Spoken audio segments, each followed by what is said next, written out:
नमस्कार विद्यार्थियों। द्वितीय वर्ष इतिहास के द्वितीय प्रश्न पत्र में मैं डॉक्टर शिल्पा मेहता आज आपके साथ जिस विषय पर चर्चा करूंगी वो है विदेशों में क्रांतिकारी आंदोलन। अभी तक हमने भारत में के विभिन्न क्षेत्रों में हो रहे क्रांतिकारी आंदोलन के बारे में पढ़ा, जहां पर विभिन्न क्रांतिकारियों द्वारा जैसे कि भगत सिंह, चंद्रशेखर आज़ाद, राजगुरु, इनके द्वारा अलग अलग क्षेत्रों में बंगाल, पंजाब, अवध, उड़ीसा, बिहार, अलग अलग क्षेत्रों में गुप्त समितियां बनाई गई। वहाँ के नौजवानों को इन संगठनों के साथ जोड़ा गया और देश में क्रांतिकारी विचारधारा फैलाने की कोशिश इनके द्वारा की गई, जिससे अंग्रेजों को भारत से बाहर निकाला जा सके। लेकिन इन क्रांतिकारियों की गतिविधियां केवल भारत तक ही सीमित नहीं थी। भारत के बाहर विदेशों में भी वह सक्रिय थे।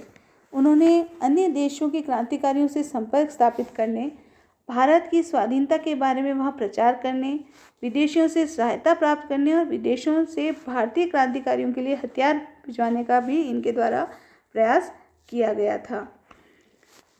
जब हम विदेशों में क्रांतिकारी संगठनों और आंदोलनों की बात करते हैं तो कुछ व्यक्ति विशेष इसमें मुख्य हैं जिन्होंने इन सारी गतिविधियों को अंजाम दिया था, जिसमें सबसे पहले आते हैं श्यामजी कृष्ण वर्मा और उनकी क्रांतिकारी गतिविधियों में योगदान। विदेशों में रहकर क्रांतिकारी गतिविधियों को जारी रखने में सबसे पहले श्यामजी कृष्ण वर्मा का नाम आता है। वे कानून की शिक्षा प्राप्त करने के लिए इंग्लैंड गए। 1884 में इन्होंने बैरिस्टरी पास की और उसके बाद वे भारत लौट आए। वे राजस्थान की उदयपुर रियासत में भी नौकरी करने के लिए गए और 1895 तक वे स्टेट काउंसिल के सदस्य रहे। बाद में रेजिडेंट की दबाव के कारण उनको ये नौकरी छोड़नी पड़ी। उसके बाद वे जूनागढ़ रियासत में गए। 1897 में श्याम जी वापस इंग्लैंड चले गए क्योंकि पूना के ब्लैक कमिश्नर रैंड और उनके सहायक की हत्या में सरकार को श्यामजी कृष्ण वर्मा का हाथ होने का भी संदेह था। इंग्लैंड में उन्होंने व्यापार से काफ़ी धन कमाया और सारा धन इंग्लैंड में भारत के राष्ट्रीय आंदोलन के प्रचार में लगा दिया। जनवरी 1905 में लंदन में श्यामजी कृष्ण वर्मा ने इंडियन होम रूल सोसाइटी की स्थापना की और उसके मुख्य पत्र इंडियन सोशलिस्ट निकालना उनके द्वारा प्रारंभ किया गया, जिसमें क्रांतिकारी लेख प्रकाशित होते थे। 1905 में उन्होंने लंदन में भारतीयों के लिए इंडिया हाउस नामक हॉस्टल की स्थापना की, जो शीघ्र ही भारतीय क्रांतिकारियों का मुख्य केंद्र बन गया था। यहाँ पर विनायक दामोदर सावरकर, लाला हरदयाल और मदन लाल धींगरा आने वाले प्रमुख क्रांतिकारी थे। यहाँ पर 1857 की क्रांति की वर्षगांठ बहुत धूमधाम से मनाई जाती थी और बहुत ही जोशीले भाषण यहाँ पर होते थे।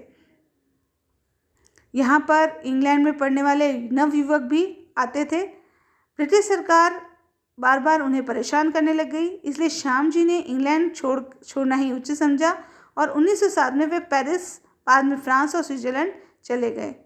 1930 में वहीं उनका देहांत हो गया। इस प्रकार श्यामजी कृष्ण वर्मा पहले व्यक्ति थे जिन्होंने विदेशों में क्रांति की लहर पैदा की। उसके बाद विनायक दामोदर सावरकर। जब श्यामजी कृष्ण वर्मा लंदन से पेरिस चले गए तब वीडी सावरकर ने लंदन के इंडिया हाउस का काम संभाला।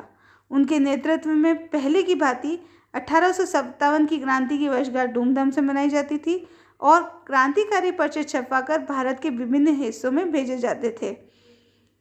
उनके सहयोग से जो इंडियन सोशलिस्ट जो पत्र था वो भी छप रहा था, लेकिन सरकार इसको बंद करने के लिए उनके पीछे पड़ी हुई थी।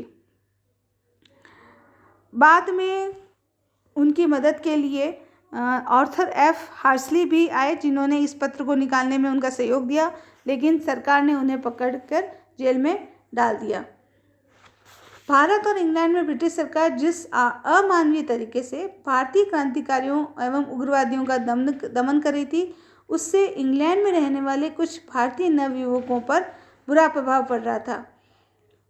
1909 में मदनलाल धींगरा ने सर वाइली की गोली मारकर हत्या कर दी। अंग्रेज अधिकारियों को विश्वास था कि वाइली की हत्या जो है वो वीडी सावरकर ने बनाई थी। इसकी योजना के बारे में अंग्रेजों को पता लग गया था, लेकिन वे कुछ भी पुख्ता सबूत नहीं जुटा पाई थी। इसके बाद सावरकर पर पिस्तौलें और कारतूस भारत भेजने का आरोप लगाया गया। 1910 में उन्हें गिरफ्तार कर लिया गया और उनके ऊपर अन्य 37 व्यक्तियों के साथ नासिक षड्यंत्र केस चलाया गया। बाद में उन्हें 50 वर्ष की कैद की सजा देकर 1911 में अंडमान भेज दिया गया, जहां पर उन्हें सख्त यातनाएं दी गई। 10 मई 1937 को उन्हें रिहा किया गया और बाद में उन्हें अहमदाबाद के अधिवेशन में हिंदू महासभा का अध्यक्ष भी चुना गया। एस.आर. राणा और श्रीमती भीकाजी कामा का भी विदेशों में क्रांतिकारी गतिविधियों में बहुत अहम योगदान था। इन्होंने जब 1910 में वीर सावरकर को लंदन में गिरफ्तार किया गया और तब भारतीय क्रांतिकारियों ने पेरिस को अपना कार्य का केंद्र बनाया। वहाँ पर श्यामजी कृष्ण वर्मा को अपने सहयोगी मिल गए, जिसमें एस.आर. राणा और श्रीमती भीकाजी रुस्तम कामा प्रमुख थे। इनके द्वारा आर्थिक संकट का सामना जो ये क्रांतिकारी कर रहे थे, उसमें इनके द्वारा हर संभव सहायता दी गई। ब्रिटिश सरकार को इसकी जानकारी मिलते ही उन्होंने फ्रांसीसी सरकार पर राणा को गिरफ्तार करने के लिए दबाव बनाना शुरू कर दिया। प्रथम विश्व युद्ध के दौरान फ्रांसीसी सरकार ने राणा को बंदी बनाकर मार्टिनिक द्वीप भिजवा दिया था। राणा और कामा ने अगस्त 1907 में जर्मनी स्टुटगार्ट में आयोजित इंटरनेशनल सोशलिस्ट कांग्रेस में भारत का प्रतिनिधित्व किया था। सम्मेलन के मंच से श्रीमती कामा ने भारत में ब्रिटिश शासन के अत्याचारों एवं निरंकुशता की बहुत बुराई की और भारत की स्वतंत्रता का जोरदार समर्थन किया। 1909 के मध्य श्रीमती कामा पेरिस वापस आ गई और श्यामजी कृष्ण वर्मा के साथ मिलकर काम करने लगी। क्रांति साहित्य को प्रकाशन एवं वितरण कामा की महत्वपूर्ण उपलब्धियां हैं। 1909 में कामा ने जेनेवा से वंदे मातरम नामक मासिक पत्र निकाला, जो शीघ्र ही प्रभावी क्रांतिकारियों का मुखपत्र बन गया था। बाद में इसका संपादन इन्होंने लाला हरदयाल ने इस पत्र का संपादन कार्य भी किया था। इसके अलावा इन महान क्रांतिकारियों के अलावा अमेरिका और कनाडा में भी भारतीय क्रांतिकारी मौजूद थे, जो छोटे मोटे केंद्र बनाकर इन गतिविधियों को चला रहे थे। 1906 में सैमुअल ल्यूकास जोशी और मोहम्मद बरकतुल्लाह ने पैन आर्यन एसोसिएशन की स्थापना की और इसके माध्यम से न्यूयॉर्क में भारतीय विद्यार्थियों के बीच ब्रिटिश सरकार के विरुद्ध प्रचार का काम किया जाने लगा। 1909 में बरकतुल्लाह जापान चले गए और सैमुअल ल्यूकास भारत आ गए। फलस्वरूप इस संगठन का काम बंद हो गया।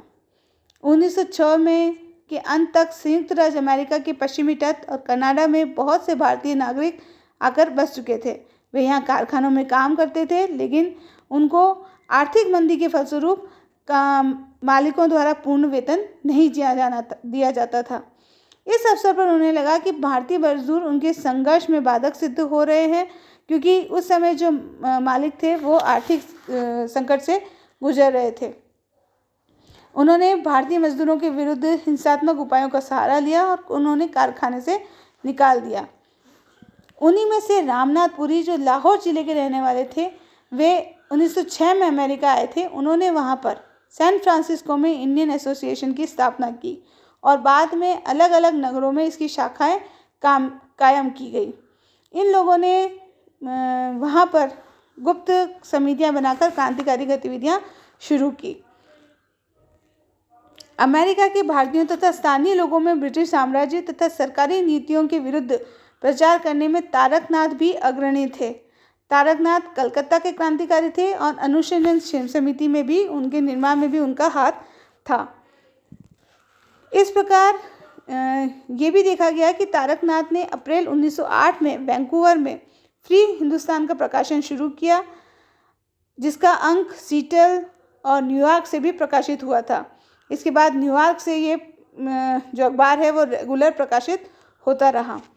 उन्हें आयरिश जॉर्ज फ्रीमैन, जो ब्रिटिश साम्राज्य के कट्टर विरोधी थे, उनका बड़ा सहयोग मिला। इस अखबार के ब्रिटिश विरोधी स्वर के कारण संयुक्त राज्य अमेरिका की सरकार ने 1910 में इसके प्रकाशन पर रोक लगा दी थी। तारकनाथ और इंडियन एसोसिएशन की मुख्य प्रयास सिखों में, विशेषकर फौजों से लौटे सिखों में राजनीतिक जागृति लाना था। तो इस प्रकार हम देखते हैं कि अमेरिका और कनाडा में भी भारतीय क्रांतिकारी जो हैं वो छोटे रूप में ही, लेकिन फिर भी क्रांतिकारी गतिविधियों को जीवित रखे हुए थी, और वहाँ के जो भारतीय वहाँ जाकर बस गए थे उनमें इन क्रांतिकारी भावनाओं को अग्रसर करने के लिए वे लोग लगे हुए थे। धन्यवाद।